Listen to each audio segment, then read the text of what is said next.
안녕하세요. 뉴스와 사람들입니다. 이재명 대표의 검찰 내항견 발언은 수구 언론을 박살냄과 동시에 언론이 침묵했던 이화영 사건에 대해 언급할 수밖에 없는 상황을 만들었지요. 이러니 천재명이라는 말이 또 나온다 이겁니다. 자, 그런데 검찰 내환견이라는 비판에 언론의 광분이 얼마나 코미디인 거 아니? 지난 7일 이화영 부지사의 1심 판결이 나오자 김광민 변호사는 자신의 SNS에 쌍시옷 비읍이라고 달았지요. 이어 16일 다음과 같이 밝혔습니다. 반전 하나 알려드릴까요? 이화영 부지사님 선고가 6월 7일 15시 20분입니다. 최초 속보는 통신사인 뉴스원에서 정확히 15시 20분에 내보냈습니다. 통신사들은 선고와 동시에 송고합니다. 늦어봐야 30초 정도입니다.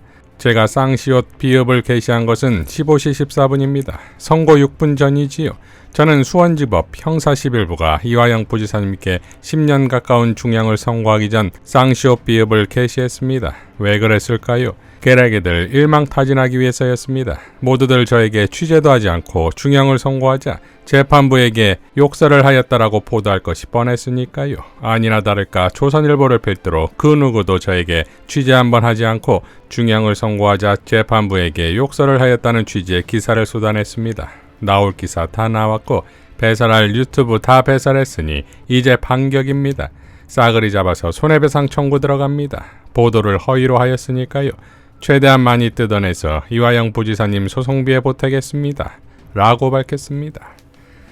김영민 의원 일가란 중앙일보 보도도 빵 터지지요.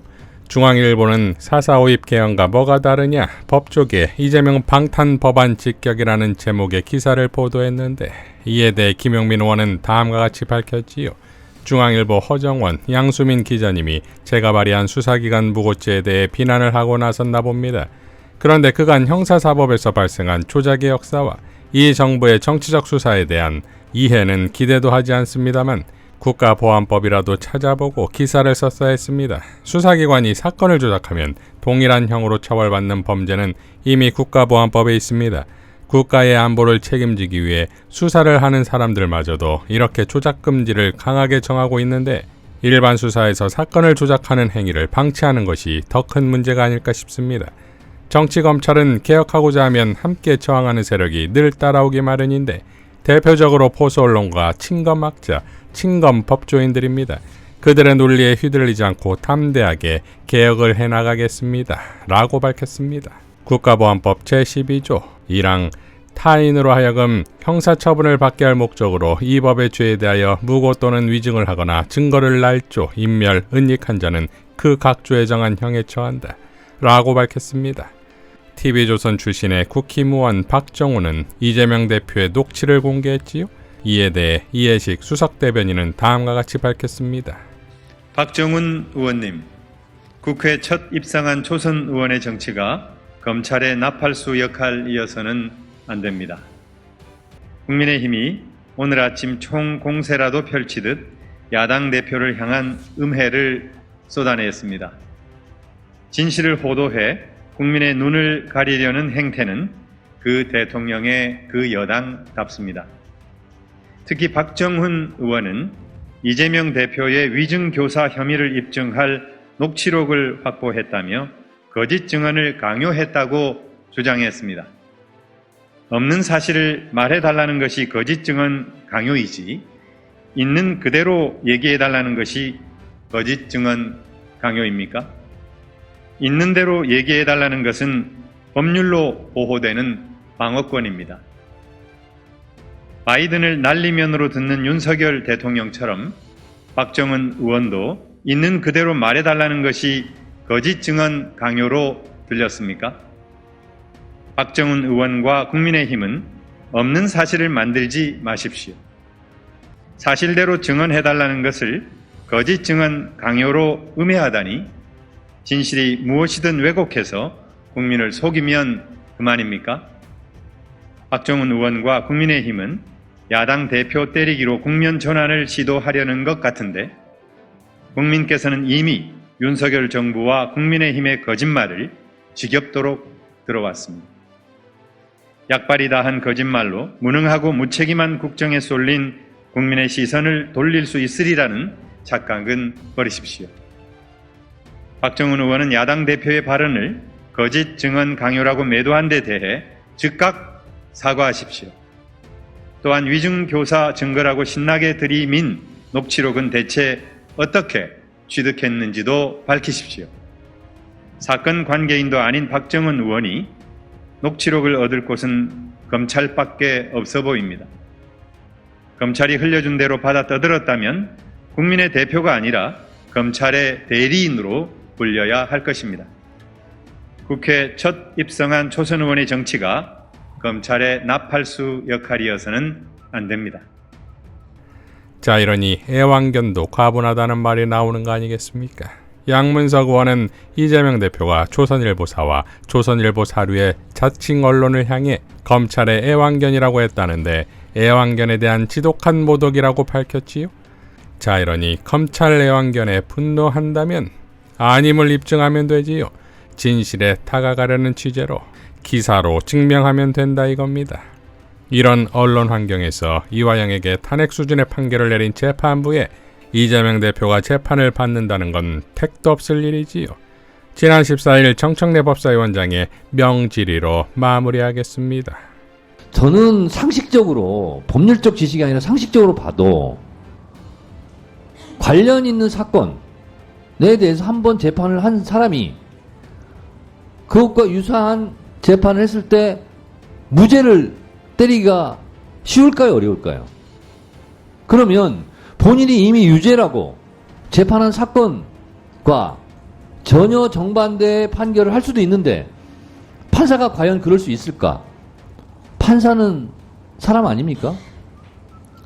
이런 일말의 의심받을 소지를 없애고 재판을 해야 그 재판이 나중에 의심받지 않고 공정한 재판이었다라고 법원도 주장할 수 있는 근거가 있지 않겠습니까?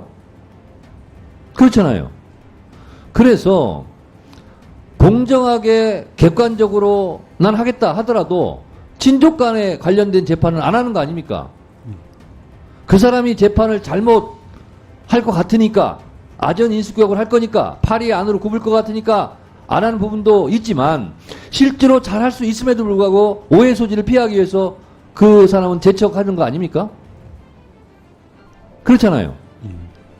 그러면 지금 한두 사람이 주장하는 것도 아니고 이미 이화영 재판에서 본인은 여러 가지 객관적인 증거 자료를 했다고 하지만 그 증거를 채택하지 않고 그 증거도 취사 선택해서 유죄 판결을 내리는데 깨맞추기 위한 그런 증거만 활용했다라는 의심을 지금 하고 있는 사람들이 있는데 국정원 자료라든가 이런 것은 전혀 반영하지 않고 했다라고 지금 비판받고 있는데 비판을 받으면 받을수록 같은 판사가 이재명 대표 재판을 한다면 더더욱 유죄 판결을 하려고 하는 굳은 결심과 각오를 하지 않겠냐라는 거죠. 이런 의심을 받고 있는데 굳이 왜 그 판사한테 그 판결을 맡겨야 되느냐라는 것이 법률 이전의 상식이에요.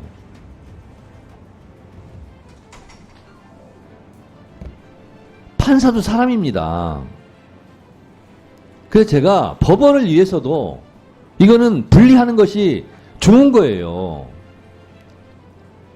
그거를 의원들이 계속 지금 발언하고 주장하고 하는데 법원 행정처장님은 그냥 알고서도 그러는지 모르면서도 그러는지 이 국민적 상식선을 가지고 그냥 고개만 끄덕끄덕 하시고 잘 알겠습니다.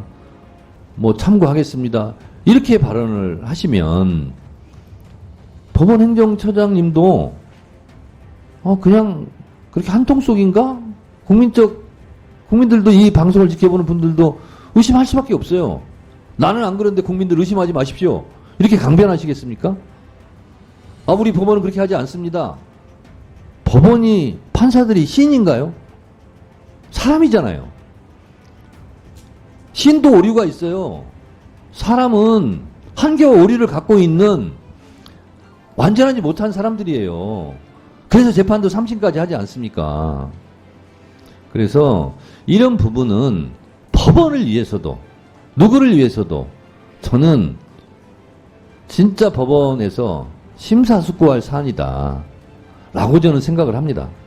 제 이런 말씀이 매우 부적절한가요? 바른 재판을 위해서 주시는 말씀의 취지 그리고 우려하시는 바는 충분히 공감한다는 말씀을 드릴 수 있을 것 같습니다. 네. 아유, 참. 법은 도덕과 양심의 최소한이라고 독일의 법학자 엘리 네크라는 분이 얘기를 했답니다. 너무 이렇게 법 이렇게 하는데 저는 검찰이든 법원이든 도덕과 양심에도 손을 얹고 한번 생각해 보셨으면 좋겠습니다. 이상 누수와 사람들이었습니다. 시청해 주셔서 감사드립니다.